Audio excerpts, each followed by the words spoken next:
ताई तुम्ही आज या भागाचा आता दादांनी सांगितलं की खडकवासल्यातून 1 लाखाचं मताधिक्य राहील. तुम्ही फिरतात एकूण साधारणपणे सगळ्यात बारामती लोक मतदारसंघाचा जर विचार केला तर आतापर्यंत कितपत आत्मविश्वास आला की किती मताधिक्य तुमचं असेल? नक्कीच चांगलं मताधिक्य असणार, कारण जिकडे मी संबंध बारामती मतदारसंघात सगळ्याच तालुक्यांमध्ये फिरले आणि सगळीकडेच अतिशय चांगला प्रतिसाद असल्यामुळे मला असं वाटतं की चांगलं मताधिक्य मिळेल. स्वाभाविकपणे ते ठिकठिकाणी जात असताना लोकांचे प्रश्न पण जाणून घेत असाल की जे गेले 5 वर्षात पूर्ण झाले नाहीत असं कदाचित तुम्हाला दिसलं असेल आणि ते पूर्ण करण्याचं आश्वासन तुम्ही देत असाल, तर कुठले मानाने किंवा प्रामुख्याने? साधारणतः भोर तालुक्यामध्ये उतरवलंची MIDCचा प्रश्न अनेक युवकांनी त्याची मागणी केलेली आहे. पुरंदरच्या विमानतळाचा जो प्रस्तावित विषय आहे त्याच्याविषयी मागणी केलेली आहे. असे जे काही विषय आहेत त्याच्याविषयीचा पाठपुरावा करण्यासाठी मी नक्कीच प्रयत्न करण्याचं मी त्यांना मतदारांना सांगितलेलं आहे. यापूर्वी म्हणजे सुप्रियाताई तिथे अनेकदा खासदार म्हणून आलेले आहेत. तुमची टक्कर जी आहे ही अशा व्यक्तीशी आहे की जी संसदेमध्ये त्यांची कार्यक्षमता त्यांनी दाखवलेली आहे आणि जनमानसामध्ये पण पवार कुटुंबाची पकड आहेच. तर त्यावेळी मतदारांपर्यंत पोहोचताना तुमचे वेगळे असे काय कौशल्य, नेतृत्व कौशल्य असू दे किंवा USP ज्याला म्हणता येईल असं घेऊन तुम्ही त्यांच्यापर्यंत पोहोचताय? कारण कुठे ना कुठेतरी तुलना माजी खासदार आणि आता जो उमेदवार रिंगणात आहे तशी होणं अगदी स्वाभाविक आहे. अगदी बरोबर आहे, पण गेल्या 25 वर्षापासून मी समाजकारणामध्ये आहे. तसं मी बारामती तालुक्यातच माझं काम करत असल्यामुळे फारशी माझी माहिती इतरांना नव्हती.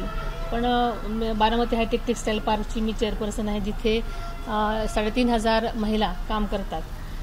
मी काटेवाडीचा ग्रामस्वच्छता अभियान किंवा निर्मल ग्राम योजनेपासून अनेक वर्ष तिथं काम केलं. तसंच मी माझी एन्व्हायरमेंटल फोरम ऑफ इंडिया ही एक सामाजिक संस्था आहे जी की पर्यावरणावरती ट्री प्लांटेशन, पर्यावरण, आरोग्य, शिक्षण इतर विभागामध्ये पण काम करते अनेक वर्ष. आम्ही ह्याच्यामध्ये जलसंधारणावरती प्रकल्प मेघदूत नावाचं प्रकल्प राबवला, त्यानुसार आम्ही अनेक क्युसेक्स पाणी वाचवण्यासाठी काम केलेलं आहे. त्यामुळे मला समाजकारणाचा अनुभव आहे. त्यामुळे लोकांना मी काम करते ते माहिती आहे आणि हाच USP त्यांना मला वाटतं की यांनी आता अलीकडे कळल्यामुळे लोकांना माहिती आहे की माझ्यामध्ये मी काम करू शकते. बारामतीमध्ये तुम्ही आता वेगवेगळ्या ठिकाणी फिरताय, पण एक साधारण तुम्हाला बारामतीतली लढाई ही पवार विरुद्ध पवार, सुळे विरुद्ध पवार की मोदी विरुद्ध गांधी अशी वाटते? तसं बघायला गेलं तर आदरणीय दादांनी जेव्हा वेगळी भूमिका घेतली आदरणीय मोदी साहेबांच्या मार्गदर्शनाखाली काम करण्याची, तेव्हा विकासाच्या मुद्द्यावरच त्यांनी भूमिका आपली घेतलेली आहे. आणि आपल्याला माहिती आहे की बारामतीचा विकासाचा पॅटर्न हा वेगळा आहे आणि तशाच प्रकारचा पॅटर्न संबंध बारामती मतदारसंघामध्ये करण्याचा आम्ही विचार करत आहोत. पण मूळचे पवार आणि बाहेरचे पवार असा एक मुद्दा उपस्थित करून तुम्हाला कुठेतरी बाहेरचं ठरवलं जाते, त्याच्याबद्दल काय वाटतं? मला याविषयी बोलायचं. थँक्यू. जसं आता तुम्ही किती म्हणत असलं की ही लढाई कौटुंबिक नाही तर विचारांची लढाई आहे, मात्र त्याला स्वरूप हे कौटुंबिक लढाईचं आलेलं आहे, हे तुम्ही मान्य करणार? मला असं वाटतं की राजकारणामध्ये कौटुंबिक नातं आणणं हे दुर्दैवी आहे. आता तुम्ही म्हटलं अनेक मुद्दे आहेत की संसदेमध्ये असा खासदार हवा की ज्याला भाषण करता येणार, असंही शरद पवार भाषणामध्ये सांगतात वेगवेगळ्या ठिकाणी. तर एक तुमचं जे वक्तृत्व आहे किंवा वक्तृत्व कला आहे तर याच्यावरती थोडं ते प्रश्नचिन्ह निर्माण करते. तर मग तुम्ही काय सांगाल त्याबद्दल की तुम्ही तेवढ्याच तडफेने संसदेमध्ये प्रश्न मांडू शकाल का, अशी एक शंका ते उपस्थित करतात. मला असं वाटतं की मी जे काही आजपर्यंत बोलते तुमच्या सगळ्यांशीच त्याच्यानुसार मी संसदेत सुद्धा माझ्या मतदारसंघातले प्रश्न मांडू शकते की नाही हे आपल्याला म्हणजे सगळ्यांनाच म्हणजे मला असं वाटतं की मी मांडू शकेल नक्कीच, कारण शेवटी मतदारांची भाषा मी जाणते आणि बोलू शकते आणि मी मांडू शकते. आतापर्यंत तुम्ही कुठे कुठे अशा पद्धतीचे प्रश्न मांडले? म्हणजे ठीक आहे, समाजकारणात असताना का होईना, कारण शेवटी समाजातले असू द्यात, महिलांचे असू द्यात, ते प्रश्न कुठेतरी मांडायचे असतात. मग तुम्हाला तर अगदी घरापासून सुरुवात करावी लागली असेल, ती राष्ट्रीय आंतरराष्ट्रीय पातळीवर. खरं सांगायचं तर जिथे संधी मिळेल तिथे मांडायचे असतात प्रश्न. संधी मिळाल्यानंतर नक्कीच मी मांडेन. कुठेतरी भावनिक मुद्दा नाही म्हणला तरी केलाच जातोय, कारण आमचं घर तोडलं वगैरे अशा पद्धतीचं एक, आणि त्याचा ठपका जो आहे तो सगळा तुम्ही ज्या पक्षाच्या बरोबर आता जाता आहात त्यांच्यावर ठेवून केला जातो. तर या भावनिक मुद्द्यांना घरामध्ये तोंड देताना परिवारामध्ये सुद्धा, कारण पवार कुटुंब हे तसं एकसंघ सगळ्यांनीच पाहिलेलं आहे वेगवेगळ्या कारणांनी निमित्ताने. आता ही जी लढाई आहे ही थोडी वेगळी भावनिक पातळीवर पण आहे, वैचारिक पातळीवर आहे, राजकीय आहे, सगळीच आहे. आपल्याला माहिती आहे ही लोकसभेची निवडणूक आहे. निवडणूक म्हटलं की आरोप प्रत्यारोप आलेच, त्याच्यामुळे हे होतच राहणार. मला म्हणजे सगळ्यांनाच विचारायचं होतं, हा खडकवासला मतदारसंघ जो आहे तर तो मागील 2 निवडणुकांमध्ये भारतीय जनता पक्षाच्या उमेदवाराला किंवा अगदी जाणकार पुरस्कृत होते, त्यांना मोठ्या प्रमाणात इथून मताधिक्य भेटलं. आता मतदारांना तुम्ही सांगितल्यानंतर मतदारांची प्रतिक्रिया काय? आता तुम्ही घड्याळाला मतदान करा. हो, मी तुम्हाला अगदी खरं सांगतो की माझ्याकडे जेव्हा अजितदादा आले होते तो घडलेला प्रसंगच सांगतो. या परिसरातले जवळजवळ 250-300 लोक इथं खाली उभे होते आणि लोकांना असं म्हणता येतं की बाबा भाजपचे मतदार हे घड्याळावर मतदान करतील का? तर मी एकच प्रश्न विचारला जमलेल्या सगळ्या नागरिकांना की म्हणलं मोदींना पंतप्रधान करण्यासाठी म्हणलं तुम्ही कशावर शिक्का मारणार आहात? सगळ्यांनी एकमुखाने सांगितलं की मी घड्याळावर करणार आहोत. त्यामुळे जेव्हा अशी प्रकारची एक युती तयार होते तर तुम्हाला स्वाभाविकपणाने दिसतं की आपल्या युतीमध्ये असणाऱ्या जो कोणी उमेदवार असेल त्याला वोट ट्रान्सफर होतात. हा आत्तापर्यंतचा अनुभव आहे. गेल्या लोकसभेचा मी खडकवासल्याचा निवडणुकाचं सगळं सूत्र माझ्याकडे होती. मला माहिती की मोठं मताधिक्य जे मिळवलं त्याचं कारण एक फार मोठा प्रभावी असा बेस इथे बीजेपीचा आहे. तेव्हा निश्चित खात्रीपूर्वक सांगतो की हा बीजेपीचा मतदाराचं वोट हे ट्रान्सफर होणार. हे महायुतीतल्या उमेदवार आमच्या सुनेत्राताई यांनाच त्यांच्या घड्याळावरती शिक्का मारणार, याच्याबद्दल आम्ही निशंक आहोत. भारतीय जनता पक्ष आणि त्याच्या संलग्न म्हणजे संघटना ज्या आहेत तर वारंवार वेगवेगळे सर्वे केले जातात. तर असे सर्वे या मतदारसंघातलं आज निवडणूक झाली तर मताधिक्य किती दाखवत आहेत, काय म्हणजे कुठल्या विषयात? नाही, मला आत्ता अशा कोणत्याही सर्वेची कल्पना नाही आहे, पण मला जो काय कल्पना आहे साधारणपणाने त्याच्यावरून मी जे आत्ता बोललो, मी साधारणपणाने सहसा फारसं बोलत नाही, आपल्या लोकांना माहिती असेल. मी ज्या खात्रीने सांगतोय की खडकवासल्यामधून 1 लाखाहून अधिक मताधिक्य मिळेल त्याच्यामागं काही गणित आहे की बीजेपी जशी एक अगदी सशक्त इथं आहे तसंच राष्ट्रवादीचं देखील ताकदीचं काम या मतदारसंघात आहे. आणि ह्या दोन्हीचं बेरीज त्याच्यावरून चित्र अगदी स्पष्ट आहे. मी त्याच्यासाठी मला कोणत्या सर्वेची गरज वाटत नाही आहे. वहिनी, ही जर विचारांची लढाई तर दादांनी उमेदवार देताना घरातलाच उमेदवार का निवडला? मग दादांनी सांगितल्यानंतर कुठलाही उमेदवार निवडून येणं शक्य नव्हतं. आता तो प्रश्न दादांना विचारायला पाहिजे. परंतु असे कुठले प्रकल्प आहेत सातत्याने पवार विचारांची लढाई, नेमकी कुठल्या विचारांची लढाई? राजकीय विचारांची लढाई. कुठले? म्हणजे विकासाचा मुद्दा असेल. प्रागतिक 2-3 प्रकार आहेत, जो विचारसरणी, डावी विचारसरणी किंवा शाहू फुले आंबेडकर. तर कुठला विचार घेऊन तुम्ही पुढे जाणार आहात? आम्ही शाहू फुले आंबेडकरांचा विचार, राष्ट्रवादी पक्षाची मी उमेदवार आहे, राष्ट्रवादी पक्षाचे कार्यकर्ता असल्यामुळे शाहू फुले आंबेडकरांचा विचार मी पुढे घेऊन जाणार आहे. आम्ही सध्या युतीमध्ये आहोत आणि तो विकासाचा मुद्दा आम्ही पुढे घेऊन चाललेलो आहोत.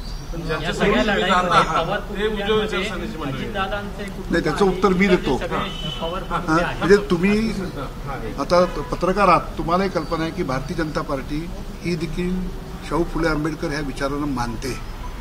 तुम्ही अशा प्रकारचा काहीतरी द्वैत निर्माण करायचा प्रयत्न करतात प्रश्नातून की जणू काही ह्या 2 अगदी वेगळ्या विचारसरणी आहेत आणि ह्या कशा काय एकत्र आलेल्या आहेत. तर ही वस्तुस्थिती नाही आहे.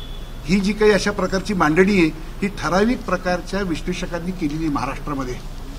त्यांनी अशा प्रकारचं एक हे केलं की नाही बाबा ह्यांना उजवं म्हणायचं, यांना डावं म्हणायचं, यांना काय म्हणायचं, तुम्हाला काय म्हणायचं तुम्ही म्हणा. पण आमची जी वाटचाल आहे ही विकासाच्या दृष्टिकोनातून आहे. ही अगदी सगळ्यांचा, म्हणजे वारंवार मोदीजी सांगतायत की कोणासाठी काम करायचं, अगदी शेवटच्या माणसासाठी काम करायचं आहे.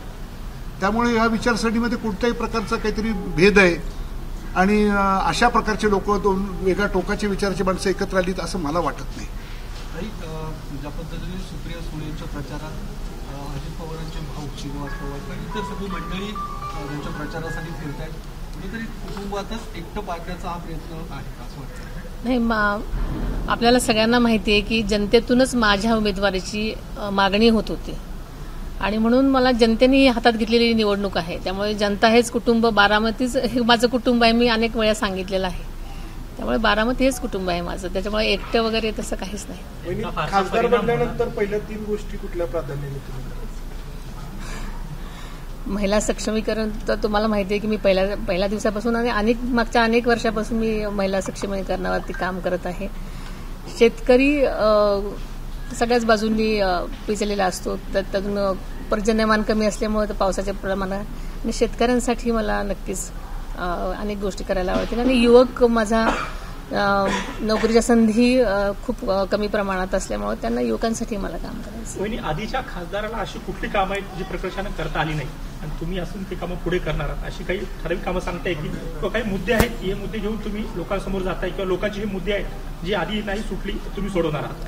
त्याने मतदारसंघामध्ये फिरत असताना म्हणजे वारंवार येणारे मुद्दे म्हणजे MIDCचा मुद्दा, जो की नोकरीच्या संधी ज्या युवकांना आणि महिलांना पाहिजे आहेत त्या भोर आणि वेल्ला या भागामध्ये, तसेच विमानतळाचा मुद्दा जो आहे पुरंदरचा, तो एक वारंवार समोर येतो. अशा प्रकारचे जे प्रलंबित मुद्दे आहेत त्यांना मी पुढे नक्कीच संधी मिळाल्यानंतर मी लगेच त्याच्यावर काम करण्याचं ठरवणार. याचा अर्थ या विचारांची लढाई मुद्दे सोडवलेले नाही. राजकीय विचारांची लढाई रिंग रोड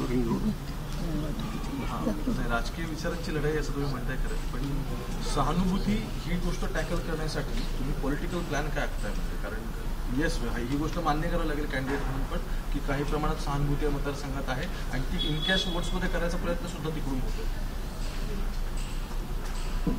पण आम्ही आदरणीय दादांनी जे काही मतदारसंघामध्ये काम केलेलं आहे आणि संबंध महाराष्ट्रामध्येच त्यांनी ज्या प्रकारचं काम केलेलं आहे, लोकांना माहिती आहे की त्यांचं काम कशा प्रकारचं आहे आणि लोकांचा विश्वास आहे की ते जे काम जे बोलतात ते काम करून दाखवतात. त्याच्यामुळे मला असं वाटतं की लोकांचा ह्या सगळ्याच गोष्टींवरती विश्वास असल्यामुळे लोक त्या मतदान करतील. दादांच्या कामाविषयी मात्र अगदी बारामतीतून टीका होते की ते मलिदा गँगचे पुढारी आहेत.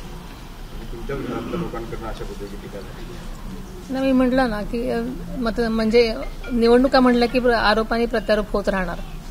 निवडणुका काही दिवसांमध्ये संपतील, पण या निवडणुकांच्या काळामध्ये जे एकमेकांवरती आरोप होत आहेत किंवा जे बोललं जात आहे, यामुळं जी काही मनं दुभंगत आहेत तर ती सांधली जातील का? काय वाटतं तुम्हाला निवडणुकीनंतर? नक्कीच निवडणुकीचा काळ तेवढा पुरताच असतो आणि त्या आरोप प्रत्यारोप होतच राहतात. त्यामुळे मला असं वाटतं की नक्कीच सुधारणा होतील त्यानंतर. वहिनी, याआधी कुठली निवडणूक तुम्ही लढली होती किंवा निवडणूक लढू आपण कधीतरी असा कधी विचार केला होता? ही आयुष्यातली पहिलीच निवडणूक आहे आणि त्याच्या आधी कधीच विचार केलेला नव्हता. आणि कुठल्याही प्रश्नाचं उत्तर एकाच वाक्यात द्यायचं हे कौशल्य कुठनं मिळेल? वहिनी, एक आज चर्चेतला विषय असा आहे की फॉर्म जे घेतले गेले अर्ज भरण्यासाठी, त्यामध्ये अजितदादांनी पण एक त्यांच्या नावाने किंवा पार्थ यांनी पण अर्ज घेतलेला आहे. कदाचित म्हणजे अर्ज बाद झाला तर काय, तर त्याविषयी काय नेमकं? मला याविषयी काही माहित नाही, आपल्याकडूनच ऐकते मी आज हे. पण पर्यायी उमेदवार डमी उमेदवार थँक्यू. तुम्ही संसदेत जाणार असा विश्वास व्यक्त करताय, तर लोकसभेमध्ये गेल्यानंतर कोणते आयुध तुम्ही वापरणार आहात बारामतीच्या जनतेसाठी?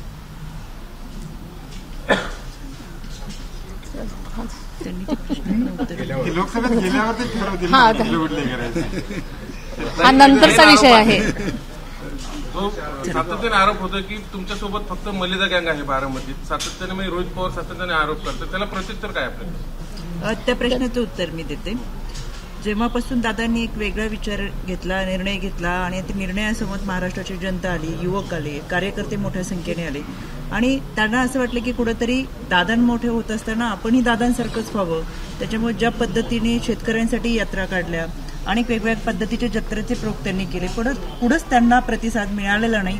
दुर्दैवानं त्यांचे मानसिक खच्चीकरण झालेले. पण आता लोकांसमोर जाताना आपण काय बोललं पाहिजे आणि म्हणून अशा पद्धतीची काहीतरी वाक्यरचना वापरून सातत्याने टीका करणं आणि मी प्रकाश झोकतात राहणं हा एकमेव कलमी कार्यक्रम त्यांचा चाललेला आहे. त्यांना जसे मलिदा गँग म्हणतात तसं त्यांच्या टीममध्ये ट्रोल आर्मी म्हणजे त्यांनी सुद्धा पॅकेज दिलेली गँग आहे. त्याच्यामुळे त्याचाही विचार तुमच्याकडून व्हावा, कारण की त्यांनी दादांवरती टीका करावी, दादांच्या सहकाऱ्यांवरती टीका करावी याच्यासाठी मोठ्या प्रमाणात पॅकेज दिलेलं आहे आणि ते पॅकेज ट्रोल आर्मी त्यांनी उभी केलेली आहे आणि केवळ टीका करून मोठे होतात. त्याच्यामुळे तुम्ही जसा मलिदा शब्द वापरता हा कुठून आलाय मला माहित नाही, पण सर्वसामान्य जनतेतून त्यांना पण पॅकेज गँग म्हणतो, त्याच्यामुळे त्यांची गँग मोठी आहे, पॅकेज घेऊन ते टीका करतात. शेवटचा प्रश्न, रोहित पवारांनी हा पण एक आरोप केला आजच की दिल्लीवरनं जर आदेश आला तर अजितदादा स्वतःच उमेदवार असतील. मी तुम्हाला तेच सांगितलं की बिचाऱ्यांचं वाईट वाटतं मला. मध्ये काहीतरी युगेंद्र पवार बाहेर निघाले तर हे रुसले होते, कुठेतरी त्यांना आमच्या बारामती लोकसभेचं प्रभारी पद देऊन लहान मूल जसं रुसलं आणि आत्याने एखादं चॉकलेट दिलं की ते उड्या मारत अंगणात जातं, तसं त्या रोहित पवारांना आमच्या बारामती लोकसभेचं प्रभारी पद दिलं आणि ते परत टीका करायला लागले. त्याच्यामुळे फार विशेष महत्त्व द्यावं असं काही नाहीये. आपण विकासाच्या मुद्द्यावरती काम करतोय, विकासाच्या मुद्द्यावर बोलतोय, त्याच्यामुळे आमच्यावर बोललं तर ते मोठे होणार आहेत, तुमचे कॅमेरे त्यांच्याकडे जाणार आहे, तुमचा माईक त्यांच्याकडे जाणार आहे. ते नाहीच बोलले तर तुम्ही त्यांना दुर्लक्ष करताल, त्याच्यामुळे ते बोलतात, आपणही थोडे दुर्लक्ष करतो. धन्यवाद. मुद्दा सांगतो, उन्हाळ्याचे बरं का, एक शेवटचा मुद्दा सांगतो. आणि तुम्ही पुण्यामध्ये प्रचार करतायत तेही भिडेबागेमध्ये. उन्हाळ्याचे दिवस आहेत, वेळ 1 ते 4 आहे आणि तुम्ही नाही आता जागे आहेत असं काही नाही, भिडेबागेत असं काही तुम्ही काळजी करू नका बरं का. आमच्या या अभिरुची परिसरात 23 सोसायटी आहेत. नाही बरोबर नाही मी माझ्याकडे आल्यात म्हणून त्यांनी त्यांचं स्वागत केलं. मी त्यांच्या वतीने कोणत्याही प्रश्नाचं उत्तर दिलं नाही. मी एकच सांगतो तुम्हाला की ही राष्ट्रीय पातळीची निवडणूक आहे, राष्ट्रीय मुद्द्यांवरती चाललेली आहे आणि त्या दृष्टिकोनातूनच आमच्या सगळ्या प्रचाराचा ओघ आहे. त्यामुळे अशा प्रकारच्या व्यक्तिगत पातळीवरती काही बोलणं हा आमच्या राजकारणाचा भाग नाहीये. साहेब, घरातील बरेचसे जे तुमचे भाऊबंद आहेत ते बाजूला गेले असतील, पण जे राजकीय वैरी होते 50-50 वर्षापासून पवार घराण्याशी ज्यांचं राजकीय वैर होतं, अशा लोक आता पवार साहेब स्वतः जवळ करत आहेत. तावरेंना असतील, काकडेंना असतील, ते स्वतः जाऊन भेटत आहेत. भेटायला काहीच हरकत नाही. मग हे राजकीय वैर मिटलं तर त्याचा तोटा तुम्हाला होऊ शकतो निवडणूक. नाही, मी पण भेटते सगळ्यांना. थँक्यू. एबीपी माझा, उघडा डोळे बघा नीट.